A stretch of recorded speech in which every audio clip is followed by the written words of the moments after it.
Hi, in today's episode of the CSA Vital Times podcast, you will hear us discuss AB 985, a CSA sponsored bill known as the Anesthesiologist Assistant Practice Act that was introduced by Assemblymember Patrick Ahrens. When we recorded this episode 2 weeks ago, the bill was dead, which is why I'd like to give you an update before we begin this interview. AB 985 cleared the Assembly on June 3rd, 2025, with an overwhelming 64 to 1 vote. The bill, which would authorize certified anesthesiologist assistants to work under the on-site supervision of anesthesiologists and reserve the title for qualified professionals, was formally transmitted to the Senate the next day. It has since been read once and is now with Senate rules awaiting assignment. We will continue to monitor its progress as it moves into committee and toward the Senate floor hearing.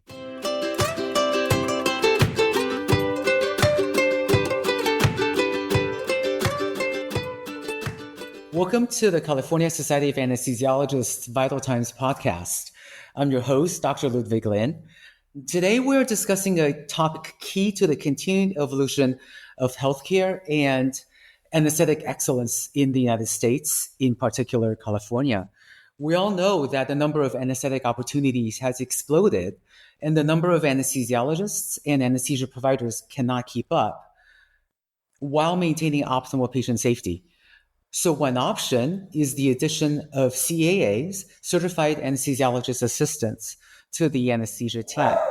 Here to discuss the history and the nuts and bolts of CAAs is an expert and experienced panel. I'm going to do a brief introduction before we launch into the conversation. Mr. Shane Angus is a Certified Anesthesiologist Assistant, CAA. He is a Santa Barbara native and a UC Berkeley grad. Shane directs Case Western Reserve's 4-campus MSA program, sits on the Anesthesia Patient Safety Foundation board, and after chairing AA accreditation, now leads the AA Education Association while championing physician-led anesthesia teams nationally and internationally from his Washington, D.C. practice. Dr. Richard Chow is the AM delegate for the ASRA Association, the president of the Napa Solano Medical Society. Dr. Jerry Matsumura is an anesthesiologist at the U.S. Department of Veterans Affairs and the past president of the Nevada State Society of Anesthesiologists. Dr. Matsumura was instrumental in the legislative process to license CAAs in Nevada. I would like to thank all three for being here today to talk about this topic. And I think we'll start with Mr. Angus. Mr. Angus, if you could help us understand how the CA profession came about, how the certification education process is structured, that would be great. Thank you so much. Yeah, well, thank you. Really appreciate the invitation, Dr. Lin, and rest of my panelists, Dr. Matsumura, Dr. Chow. Really appreciate the opportunity to be here and to speak a little bit about my profession. I am a certified anesthesiologist assistant, and I'm happy to discuss those topics. There's several you said, and it can go a little bit deep, so I'll do my best to kind of hit each point and identify each of them. I think first off, I would start with the practice modality. So our practice right now is consistent with the anesthesia care team model. We work exclusively with a physician anesthesiologist all the way from the pre-op all the way to PACU and every step along the way. So in order to do that, in order to have the privilege to provide care in that arena, this idea came up back in the late 60s. So there were 3 anesthesiologists really looking forward into the future, and they recognized that they were having a workforce issue back then. At the same time, the origins of the PA profession were developing in North Carolina and Duke. And that was when many GIs were returning back from a war who had some unique skill sets that were quite valuable.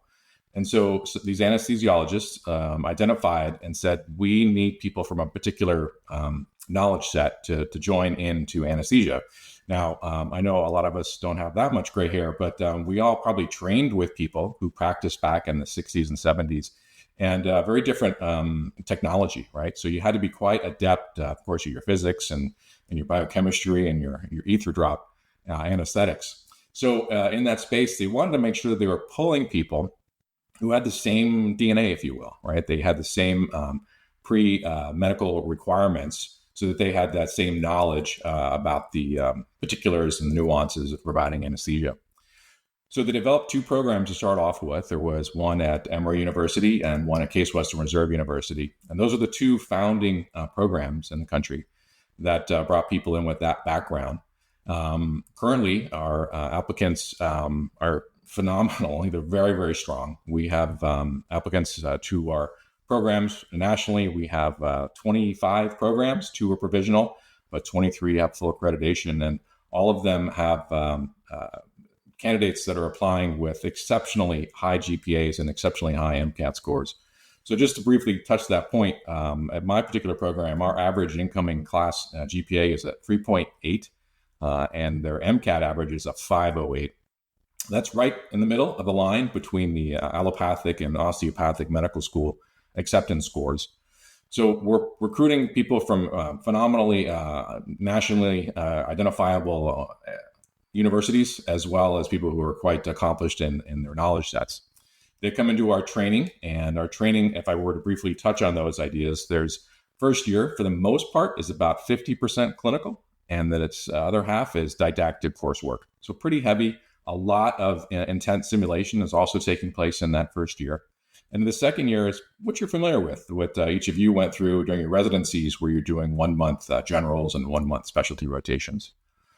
Throughout that time, they have to demonstrate their competencies and be signed off by an anesthesiologist who has to be the medical director for our programs to say that these individuals are competent. I myself have to sign off on it as well.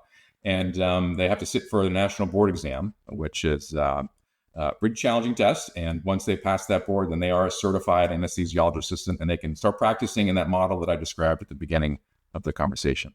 I hope that helps a little bit. It does. Tell me more about your own personal journey through this. How did you get into it, and how have you felt about it along the way? Felt remarkably fortunate, honestly, throughout it, my entire journey. So my journey is not too unlike many other journeys along the way. So I was an undergrad at Berkeley, and like many of my peers, interested in becoming a physician. And at the same time, while I was studying and doing everything I can to do the best I possibly could in all my coursework, I was also interested in anesthesia to begin with. And I found a fantastic opportunity just down the road at the mothership Kaiser Oakland, where I was able to do some initial research in anesthesia with the department there through the Berkeley channels. So I was there working with those folks and learning a lot. I went ahead and applied, like all my peers were doing, to medical school, and got really excited. I was accepted to UCSD. And so went ahead and shared the good news with everybody. I'm really excited. Here we are in the 90s to get to go. And pretty much everybody looked at me like, are you sure? Take a gut check. Now, I think it's important to know that they weren't saying they didn't like what they did. It's very clear that they enjoyed what they did. But it was a road. It was a very challenging road to become an anesthesiologist. The three of you know that quite well. And so they were basically saying, just be sure this is the journey you want to go on. I panicked, of course, because no one had really gut checked me that way before. I rushed back to my advisor, and I jokingly, not joking at all, she kind of was like, look, I'm with somebody. Of course, I'm having a panic attack because this is my whole future. And so she's like, go sit down, and I'll be with you as soon as I can. So I'm sitting in the little lobby looking through some binders, and a 3x5 card falls out of one of those binders. It wafts upside down onto the floor. I bend over, I turn over, and it says anesthesiologist assistant. So I'm baffled by this. I've never heard of this before. For my family, most of the folks are either in academia or professional fields. And so this is the first I'd ever heard of it. I went ahead and took these ideas I learned about this profession. I brought it back to the anesthesiologist that I was working with, the nurse anesthetist there at Kaiser Oakland. And they said, yeah, we've heard about this. This sounds really interesting. And it's a great way to kind of, dip your toe in and see if this is really what you want to do. Might make you more competitive for residencies and fellowships. And I thought, well, there's really no harm here. I went ahead and applied, and they accepted me. And so I went ahead and tried. It started in the summer, so I'd have to give up my seat. And within a couple of weeks, this is fantastic. I get to provide the care that I wanted to provide in an environment that I really enjoy, and, be a part of a great team. So from that point on, I never looked back. Wow, that is a very interesting story. I wanted to ask you a follow up about the way CAAs interact with physicians, the way you practice. This is something that internationally is happening. The US is not the only place where there is a shortage of anesthesiologists, and we need to make sure that all patients get taken care of while getting, really good, safe um, care. And I know that in the United Kingdom, it's been very controversial. How are the practice models set up differently in places like the UK compared to the US? I don't know if you actually, are prepared to talk about this, but I thought I would ask. Yeah, I'm happy to cover this, please. This is actually an area that I'm quite interested in. When, those of us who've done medical mission work and recognized what a significant shortage there is internationally and what an impact it makes on someone's day-to-day life, where they can just, be able to farm and provide for their family because they had an injury to their arm that inhibited them from doing that. Just a simple thing like that is so impactful to the community and to the families. And so I was fortunate enough early in my training to participate in that, and it's absolutely stuck with me. So with that, part of my journey has been to try to support international, how much we can provide access to anesthesia professionals with a physician-led component to that. So my work with several entities internationally, including the UK, I've done my best to support many other countries as well to see how they can increase their workforce and maintain the physician-led component to it and the quality and make sure the outcomes are there. So the UK model is one model. There are other models. Canada has a model. The Canadian model has a respiratory therapist pathway. Now, each of the provinces is a little bit different on how they get there, and the sort of like the job description is a little bit varied based upon the province as well. But that's one pathway that works quite well in that country. Other countries, Nicaragua, for example, has a pathway. It's a very short, intense training, but they're only allowed to train basically ASA 1s and 2s, probably care for patients or ASA 1s and 2s, nobody with any real medications or medical history. And there's also other places in the world, like in Nairobi, Kenya, where they have what's called an officer, a clinical officer, and they're sort of like a PA, but they've had a little bit more training in anesthesia. The UK model, coincidentally, was involved early on. It was an ASA meeting in San Francisco. This is the very early 2000s. And they were there. UK folks were looking to learn more about what opportunities they could utilize in a model back home. And so they looked across and they recognized there was an interesting model that we had here where our ratios would be, 1-to-1 based upon the severity of the, complexity of the anesthetic. So traumas and cardiac and whatnot. Or 1-to-4 if it might be somebody who's having more routine cases and more healthy patients. So this was something that was adopted early. And I should add this caveat. I think this is important. I went to school in the UK as a boy for a number of years. My wife is British. I think my name might give it away too, some of the family ties back to the islands. So with those histories and those connections, reached out early on and worked a little bit with the Royal College of Anesthetists to just provide information on how our models were going and what the development was looking like and how the progression in America has grown from state to state, increasing the licensing and delegation of the care team model. So the model in the UK has gone through several variants. And the original variant was that there was going to be kind of a 1-to-2 ratio, and that each of the different counties, if you will, the medical system that ran that area would determine how best to train and implement and provide the care there. There's also components to it as well where, I think this is relevant, especially for us, is that the trainees for the AA profession there, they're provided a salary when they go to school, which I found quite unique. And so many other areas, there's less of a financial bearing and pressure and weight on the individuals who practice there. And it's not just that field. There's many other fields in the healthcare space as well, where that's not much of a hindrance to go into the field. which is, I think, a benefit. The care model there, though, is a little different than our model. So with that 1-2 and real focus in certain areas, I think, unfortunately, one of the things that happened, though, is that it kind of outpaced itself, which it wasn't able to keep up with the standards and the recognition.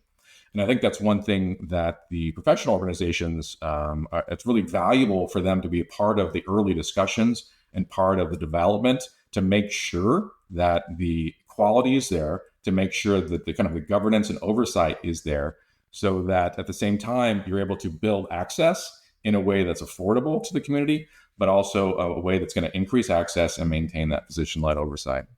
So that's kind of the variance that I would provide to that. I hope that answers that question for you, Dr. Lin. It does. It makes me want to ask you one more follow-up question, which is, it sounds like you were quite instrumental in establishing the American standards and the accreditation.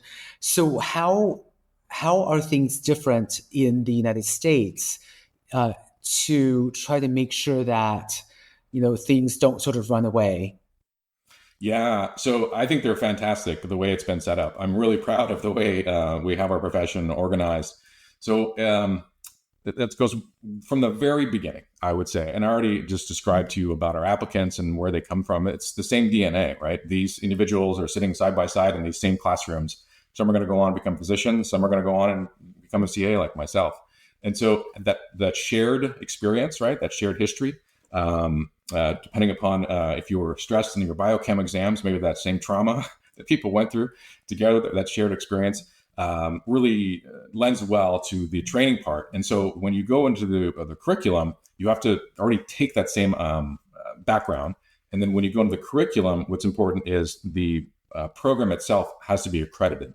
Who are we accredited by? Well, we're accredited by CAAP. And one of the rules as far as accreditation are that it has to be associated with a medical school. I report, my boss is the dean, and the vice dean at the School of Medicine. So that's one key oversight. The other piece of it is that in order to be accredited, you have to apply for accreditation through an organization that has 3 organizations as a part of it. One is the ASA, the other is the Quad A, and the third one is the AAA EP, the educational program component to it. And each of them have a certain number of members to that board.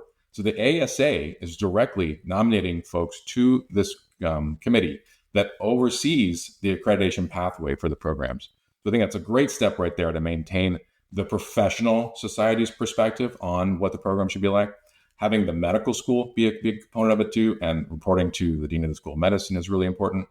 I already mentioned before that the medical director, it has to be an anesthesiologist. That's also a fantastic component. And that's somebody who's one of your peers who's saying this person's been well trained and they're going to be a fantastic part of the care team model. So those are kind of the steps right there. The next step then, of course, is the knowledge competency and the certifying body, the C part. So with that, that board is made up of anesthesiologists and CAAs that draft the questions and make sure that they're focused on maintaining that high quality and that knowledge component to it.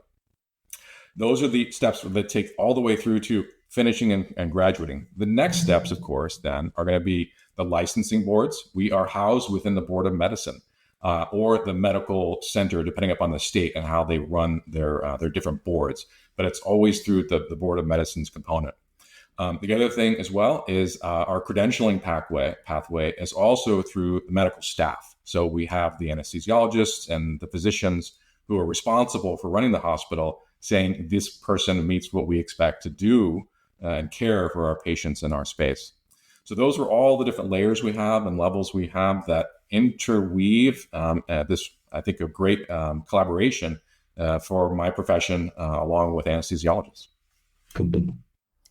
Thank you, Shane. That is very educational because I was not familiar with this process at all. And it sounds like a lot of thought has been taken to formulate it. So I appreciate your explanations. I'm going to pivot a little bit and ask Richard Chow to talk to us more about his thoughts about the shortage of anesthesiologists and anesthetic providers in California, how we the different ways we could try to tackle that situation to really get Californians taken care of, because that's what it's about, to take care of our people, and how CAAs could potentially fit into that.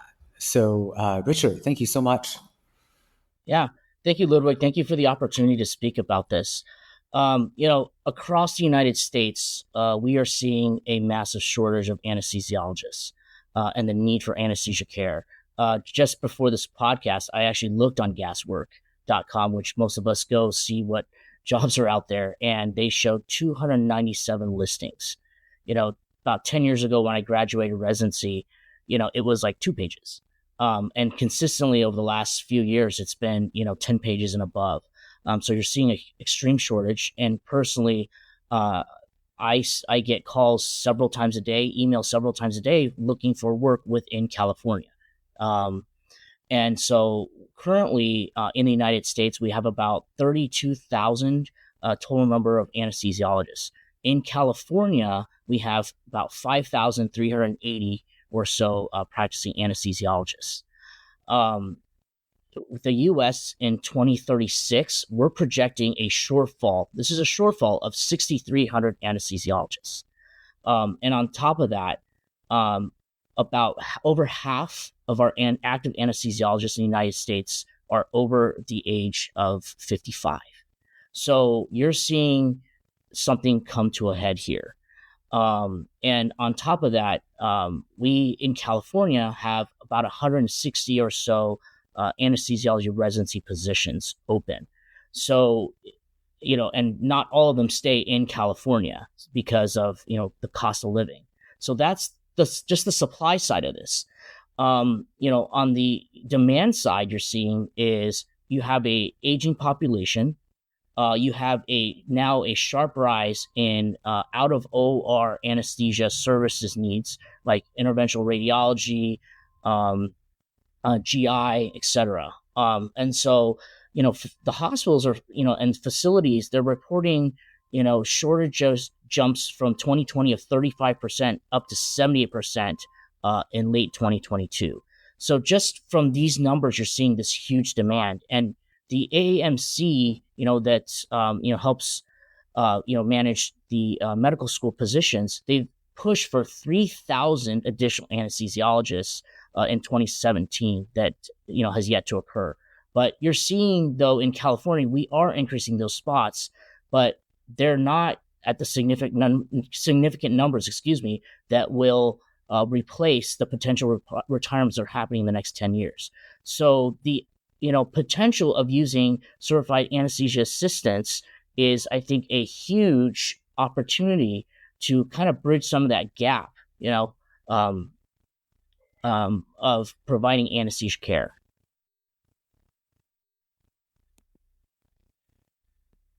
Do you have any personal experience in making this work, or have had friends who've done this in other states? Yeah, actually, Dr. Matsumura, who I work with, and actually, I work in the VA system where anesthesia assistants are allowed to practice under the supervision of an anesthesiologist. So we actually had one anesthesia assistant in my practice who actually eventually became an anesthesiologist. So, so we've worked quite a bit where, you understand kind of where they come from in the foundation. And this foundation, like Shane says, it's very, very similar to what we go through in medical school. In an ideal world, how do you see all of the various anesthesia providers working in a team practice model? Is that, Shangri-La? How do we make it all work? Yeah, something we actually are discussing at the practice management committee at the CSA is, with the shortages and of anesthesia providers, I mean, it's actually across the board physicians in general. What you're seeing in California is the cost of living being so high, but the demand so high. And what you're seeing, so for example, in obstetrics, is a lot of hospitals are closing and patients are having to travel further and further away to get obstetric care. So, which also includes anesthesiologists. So, as more and more hospitals are closing in these rural areas in California and poor areas in California, you're seeing the actual decrease in numbers. What I envision is inserting the anesthesia assistants into the anesthesia care team model, working alongside us, which kind of leads me to the next discussion about how are they really regulated. So there's two ways, right? There's legal structure is using state licensure versus delegatory authority. So we'll kind of tackle those each individually. So delegatory authority basically means that they don't have a license, but they work under the direct supervision of the anesthesiologist. So there are some basic principles that they follow, and then but ultimately the anesthesiologist is fully responsible for what happens. And that's if Shane can help me clarify that as well eventually, is how the delegatory authority works. But from a licensure authority, it would be determined, and everything's determined by the state medical board. But under licensure, they would have specific roles and responsibilities that would have under licensure. It just takes a little bit longer than using delegatory authority. I am so not a legal person, so all of that sort of just like flew by me. But it sounds like a lot of work. How is this all going right now, Richard? Well, it hasn't gone for us. In the last time we attempted this was AB 890 in 2015, where we brought the anesthesia assistants bill to the assembly. It made it out of the initial BMP committee, but then it stalled in appropriations. We made an attempt this year as well to bring in 985, which has also not made it out of committee. So this is sort of the second attempt, but Shane and Dr. Matsumura here can be, they have way more experience in doing this in other states and can clarify this a little bit more for us on how it's going elsewhere. Yeah, let's pose this to Jerry. I know that Nevada has implemented CAAs, and you were instrumental in all of that. So it's incredible for us to have your experience and expertise here with us today. Could you explain more about the initial thought process in bringing this to Nevada, and how did that all come about? Thank you for inviting me on the podcast, Ludwig. That's an 8-year answer, but I will condense it down. What originally I'll have to try to shorten this part too. What initially influenced us into trying to establish a Nevada CAA licensing pathway was as far back as 2010 in a special session in the Nevada legislature. The director of Health and Human Services at that time cut anesthesia Medicaid reimbursement by 50%, and we were the only specialty that was cut. And you probably remember that that's the same year that the ACA was implemented, and over the following 4 years, they increased the Medicaid population in the state of Nevada to 60%, whereas most states only went up about 15%. And at that time in the north and south part of Nevada, most of the hospitals were open staff. You would just have anesthesiologists apply and cases would get covered. But with these large reductions in Medicaid, and as I told the Director of Health and Human Services, you're going to see low Medicaid provider participation. And within about 3 years, they found a hard time, especially in Las Vegas, covering the Medicaid population on nights and weekends. Sure, had guys around that were glad to do cases from 7 a.m. to 4, but covering weekends and evenings was very difficult for these hospitals. And the large regional medical centers like Renown in Reno and Sunrise in Las Vegas, they're the last stop for people that have no resources, and they're obligated to take care of these people. And if they need surgery, they need anesthesia services. So they just started to develop exclusive contracts with anesthesia groups to provide the exclusive anesthesia services. Well, it was hard for groups to cover such a broad spectrum of cases, call coverage, And so at that time, I was with a 60 doctor anesthesiology group, and we said we're going to have to go with the care team model.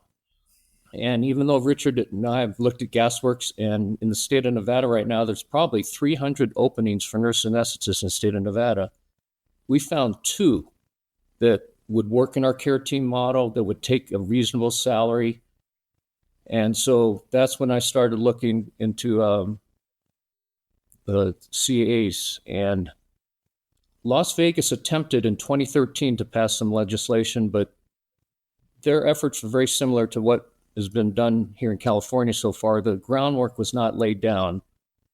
And being the past president of the state society at that time, I contacted the ASA state director's office and I said, I need a plan of how to do this. And in 2010, they actually had a guidebook that the ASA put out on how to create CAA legislation.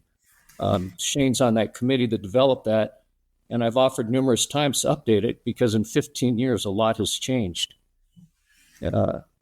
So to actually now begin to answer your question, you have to set groundwork up. You have to know what the committees are that are going to hear a bill. You have to have your CSA members reach out to their legislators, especially if they're a constituent of that legislator, and start introducing them to the topic, build relationships, go to their campaign events, fund them. And then you got to try and track down people like the chairperson of the committee that's going to hear the bill. The last time we were successful in 2023, we had the chair of Assembly, Labor, and Commerce be our bill sponsor. Now you can imagine the weight that carries when your bill is heard in her committee and she's the chair of that committee. So we got a unanimous passage through that committee. And in 2015 and 2017, when I was involved, there was massive CRNA opposition. And what really hurt us a lot was there was a couple physicians that had opposition. And I've also told the legislators, not everybody likes every bill, or there's no bill that you can get everybody on board on, but this is good policy to help improve access to safe anesthesia care to the citizens in Nevada. And Dr. Chow mentioned the shortage of providers. That's exactly what I laid out in my testimony back in 2015, 2017, and again in 2023. Things come up that the ASA has hired the RAND Corporation to do future manpower evaluations, and they're always underestimates. Like, for example, in 2015, the RAND study estimated that in 2025, 10 years from then, we'd be 3,000 providers short. Well, that's a gross underestimate. Things like COVID, as Dr. Chow mentioned, the increase in NORA, increasing age of patients, and minimally invasive surgery. People say, well, then we won't need anesthesiologists, right? If we do minimally invasive surgery. They're so wrong. They need more of us now. And so with probably shortages of 6,000 practitioners, this is one of the pathways to help use physician extenders. Every other medical specialty has between 4 and 11 physician extenders at their disposal. As an anesthesiologist in California, you have the option of 2. Maybe there's 160 residents in the state, and then you have nurse anesthetists. All we're trying to ask is to add another member to the care team model. They're highly qualified, well-trained, and myself, I've set up a rotation at our local regional medical center to have student anesthesiology assistants. They're great ambassadors of the profession. As Shane says, we speak the same language, and they're almost like a remote control anesthesia machine for it. I come in, they've got everything set up. They said, I've seen the patient. What plan do you want to use? And it's just a joy to have these students come through. And now that we have licensing in the state, well, I'm retired from private practice now. That's why I work with Dr. Chow at the VA. I encourage my daughter to go into this field. I love my daughter, and I want her to not have to depend on anybody to take care of her. And this is a great field. And being a female and not being sexist about it, to do 4 years of medical school and then 4, or like I did 5 years of residency, I was a little bit slow. I thought I was going to do an academic thing, so I did a fellowship. That's a lot of years to put away before you start making a paycheck. And then just having the comfort of calling an anesthesiologist when there's a problem, it now becomes two people's problems with 4 sets of anesthesia skilled hands. So I'm a big advocate. There was a lot of steps over 8 years of trying to get this passed. I've written a pretty good summary for Dr. Trivedi, and hopefully we can help get this through California in the next couple years. Thank you so much, Jerry. I wanted to sort of bring it back to what anchors this whole conversation, which is about the patients in California. We need more anesthesia providers to safely care for all the patients and all the procedures that we have nowadays. And I think all of us know that we need to work together. So I wanted to talk about how potentially anesthesiologists, CAAs, and CRNAs can all work together in a team model. Shane, I'm just gonna pitch this back to you, and see if you can share your experiences with me, if you have any, of how this could potentially work. That this is not adversarial, but rather is a way to provide good patient care. Yeah, happily. So my entire practice has been a care team model for me, really from the very beginning, from starting back at Kaiser Oakland and then progressing on through. So my training at Case, we have a great CRNA program, and we have my program as well, all within the same university and training hospitals. And so the students train side by side and then graduate and practice side by side. And so that's what I've always been exposed to, where there's the resident, there's the attending, there's the students on all sides, and then the practitioners as well. And my practice changed when I moved to Georgia and to Florida, different hospitals and different groups. Every single one of them was a great collaborative, team-based care model, and really found them quite enjoyable. We were able to sort of pair off with each other. On the resident side, it was great because it's so important that the residents are getting their time. And so we're able to, help relieve them to get to a lecture or a class or whatever materials they've got to go over, and get them out on time so they can actually, be prepared for the next day. And then when it comes to ourselves and the nurse anesthetist colleagues, we would work sort of like coverage for each other and take over shifts and take over patient care. It's always focused, right? Like, what's the best thing for the patient? And I remember so many times that, it's been 6:30 in the morning and I'm exhausted. I've been up all night caring for this trauma. And, my friends coming in to take over the case, and they're great. I can't wait to slide on out. And I've done the opposite as well, right? Where I've come in and seen a case and, oh my gosh, it's just really challenging. And I needed help with a central line. And here we are at 6 a.m. and people are tired. I've got fresh eyes and fresh hands. I was able to help out, get those central lines placed and so forth. So every place I've ever worked, whether it be Georgia or Florida or up here in DC, it's always been a very fantastic, mutually beneficial, really focused on the patient care. At the end of the day, that's all that really matters. And I've enjoyed those environments. That sounds like a great scenario, and it's really encouraging to hear that. Jerry, Richard, do you guys have any thoughts about this? Yes, my daughter practiced as a CAA in Indiana, Colorado before finally landing in Nevada, and she said the same thing. Almost all the CRNAs she works with, they're friends, they relieve each other, they assist each other. It's a collaboration of, physician, nurse anesthetist, anesthesiologist assistant to get the job done safely, and as I said, to hopefully improve access.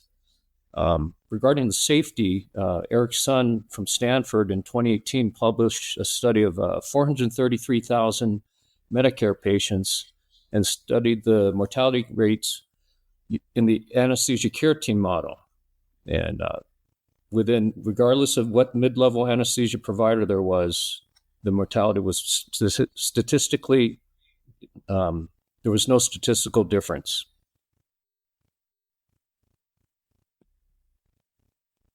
Yeah, so I would add the same thing. I think all of us here in this podcast can say is that, in a pinch, in an emergency, it's always better to have extra hands and knowledgeable hands and experienced hands. Sometimes you need someone who speaks our language, who understands, in the middle of a code that, hey, I need to put a central line in. We have a person already, in the room that knows how to do it or knows what drugs to give. That can, think ahead. And that's where, Jerry talks about they're like like having an anesthesia machine or having another brain that thinks just like us. Like I said, in California, there are anesthesiology assistants already. They're at the VA. So, at the federal level, they're already practicing alongside us. And I can't speak for other institutions, but, we've had an anesthesia assistant who, again, now an anesthesiologist, but worked alongside us for years.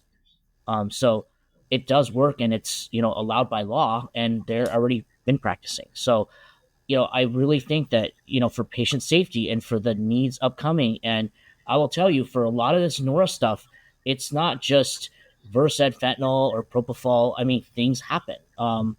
Like Dr. Matsumura talks about at RVA, the GI suite is a 5 to 10 minute walk away, with no help. If something bad happens, you have someone who's an ASA 3 or 4 who has a BMI of over 50, which sometimes you have to do there.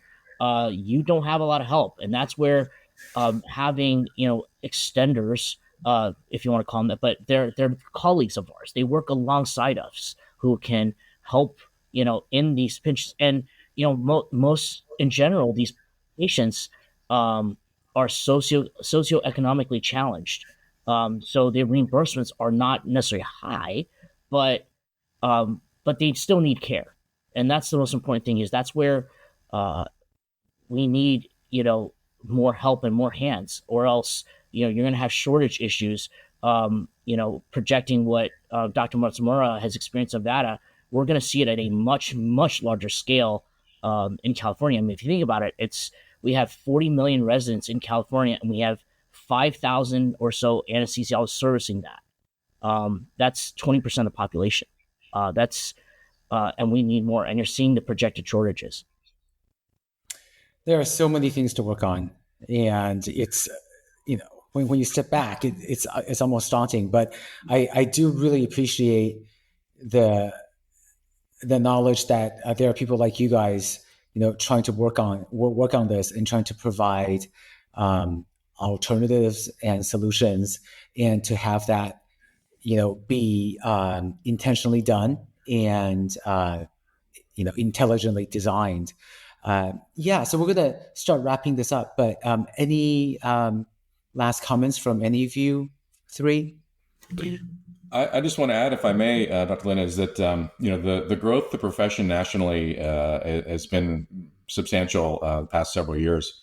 This year alone, 2025, we just had the governor sign a licensure bill practice in Tennessee, and then before that was in Virginia. So both of those were in 2025. And then 2024, we had Washington State.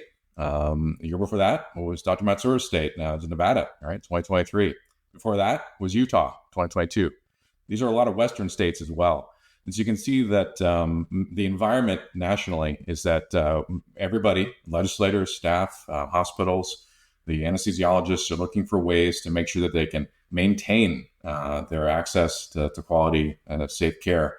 And we found that nationally that this is one approach that can work, and we're looking forward to being able to provide that care in more states as the growth and needs increase. Yeah, I'd also like to add too is that we're in anesthesia, we're the tip of the spear. We're kind of the canaries in the cave, right? We're the warning signs, and we're warning of the upcoming impending shortages. And we as anesthesiologists can be the example and be the model for the rest of medicine, the other specialties. And I think this is where we can lead. And for our members out there is to get involved, to go to events, meet your local representatives, your state representatives. The CSA has the Team 120, which has certain members who regularly or communicate with their local representatives. And that's where it starts. It starts in the grassroots. And, our representatives, they want to be educated. And that's where I think we need to step in and help educate them, go to events with them. I have 3 beautiful daughters who are heavily involved in the local community. And they're, the local representative and I have regular conversations about things where we have those links that help educate about these actual shortages. They only hear what comes to them. And to be that expert for our local representatives is extremely valuable. And that's where I encourage our fellow members to get involved, in this, not just this topic, but all other topics related to anesthesia and medicine. Agreed. I think being engaged and having a hand in shaping the future of anesthesiology and medicine overall is important because it concerns all of us. You guys, we're going to wrap this up.